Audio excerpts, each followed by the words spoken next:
우리나라의 이제 민주항쟁에 대한 이야기도 해주셨는데 지금 이제 그 시작을 알렸던 건 사실 이제 대통령 직선제 도입이 그 시점이 그렇죠. 아닐까 싶습니다. 민주항쟁 이 취재를 직접 한국에 와서 하신 것으로 알고 있습니다. 당시에는 이제 미국에서 오랜 생활을 하셨고 하셨는데 한국 소식도 접하기 좀 어려웠던 시대가 아니었을까 싶은데 어떻게 직접 와서 취재를 하게 되신 건가요? 1987년도에 제가 LA 타임스에서 인턴십을 끝내고 일하고 있을 때 느닷없이 한국에서 그 당시에 독재자였던 전두환 대통령께서 큰 뉴스를 만드셨어요. 네. 그래서 한국에서 그때 미국으로 알려진 이 구호가 네. 호헌철폐라는 구호였습니다.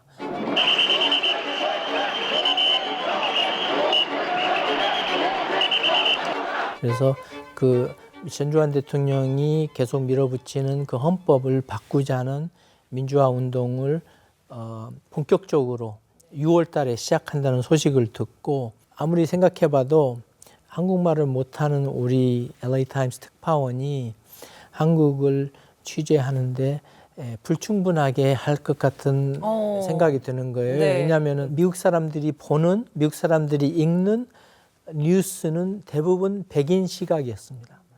한국이나 아니면 다른 나라의 그 문명과 문화에 대한 지식이 전달 안 되는 보도가 너무 많았습니다. 네. 그래서 저는 제가 저널리즘에 계속 몸담기로 한 이유 중에 하나가 너무나 백인 중심으로만 세상의 이야기를 기록하는데 더 깊이 있고 더 정확한 보도를 더 다양한 문화의 지식을 가진 사람이 참여해야만 이게 뉴스의 질이 더 좋아지겠다라는 그런 신념이 있었기 때문에 기자라는 직업을 계속 하기로 했는데 절호의 기회가 온 거죠. 그래서 제가 이제 사진부에서 전송기, 사진을 전송할 수 있는 기계 네. 그런 걸 다 해서 한 엄청나게 가방이 5개나 됐어요. 네. 암실 장비까지 호텔에서 필름을 현상할 수 있는 그런 장비까지 다 싸가지고 한국에 왔죠.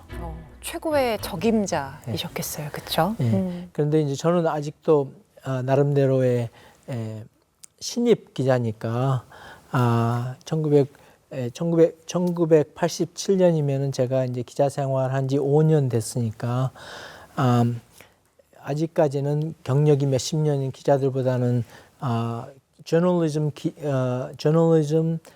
경력은 짧지만 문화적인 이해는 더 깊기 때문에 돌아다니면서 취재를 좀 정확하게 했습니다.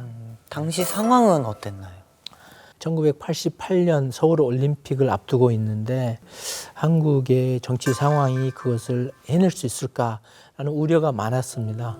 그런데 그 한국에서 국민들이 원하는 민주화 운동이 활발하게 진행되면서 6월 항쟁이 이 헌법을 바꾸고 대통령 직선제를 다시 정립시키면서 민주 제도를 확립해가는 이 모습을 저희가 계속 보도하면서 한국에 대한 신뢰가 세계적인 신뢰가 쌓아갔던 것 같습니다. 지금 그때 담으셨던 현장들이 지금 이제 화면에서 보이고 있습니다. 네. 1987년도 대통령 선거 유세를 제가 4후보를 다 촬영했습니다. 오, 네. 그 당시에 노태우 후보, 김대중 후보, 김영삼 후보, 그다음에 김종필 후보. 그 당시에는 밀착 취재가 가능했습니다.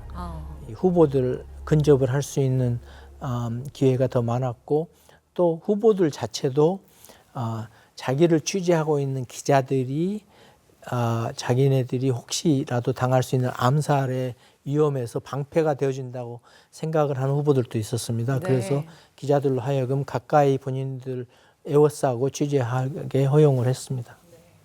1987년 7월 LA 타임스 1면에 이한열 열사가 5.18 묘역에 묻히는 사진이 실리기도 했습니다. 그 사진 한 장이 해외에서는 굉장히 충격적이었을 것 같은데 그 당시 반응은 어땠나요? 그 학생이 목숨을 잃으면서까지도 데모크라시, 민주 제도를 원했다는 그것을 단 사진 한 장으로 확인시켜 준 장면이었죠. 그것도 아침에 서울에서 출발해가지고 광주까지 가서 광주에서 망월동 묘지에 묻힐 때까지 밤 10시였거든요. 그 과정을 제가 다 동행을 했는데 저 마지막 하관을 하는 상황까지 기록하려고 몇 시간 전부터 제가 기다리고 있었거든요. 네. 그래서 그날 실시간으로 제가 광주에서 사진을 현상해가지고 전송을 해서 LA타임스에서 같은 날 신문에 저에게 나갔을 때는 한국의 민주주의가 어떻게 정립되고 있는지 바로 보여주는 그 사진으로 기록이 되었습니다. 사진을 찍으실 때 갑자기 든 궁금증인데 위치를 어떻게 잘 선정하실지 어떤 면에서 어떤 각도로 찍어야 될지 뭐 이런 고민들도 상당히 하실 것 같아요. 예. 현장이라는 것은 딱 정해져 있고 바꿀 수가 없잖아요. 예. 네. 그렇죠. 이 사진을 촬영하는 사람은 순간적으로 visual storytelling, 스토리가 있는 사진을 어떻게 구도할 건가 이걸 생각을 해야 되는데 첫째로는 피사체 심도, 얼마만큼 깊이를 보여줄 건가 생각을 해야 되고 두 번째로는 움직임이 있을 때 움직임을 넣을 건가 움직임을 멈출 건가 그 결정을 해야 됩니다. 네. 거기에다가 노출 맞춰야지 되죠. 그 당시에는 수동으로 초점을 맞춰야지 되죠. 그 다음에 이제 구도에서는 무엇을 포함해서 보여줄 건가.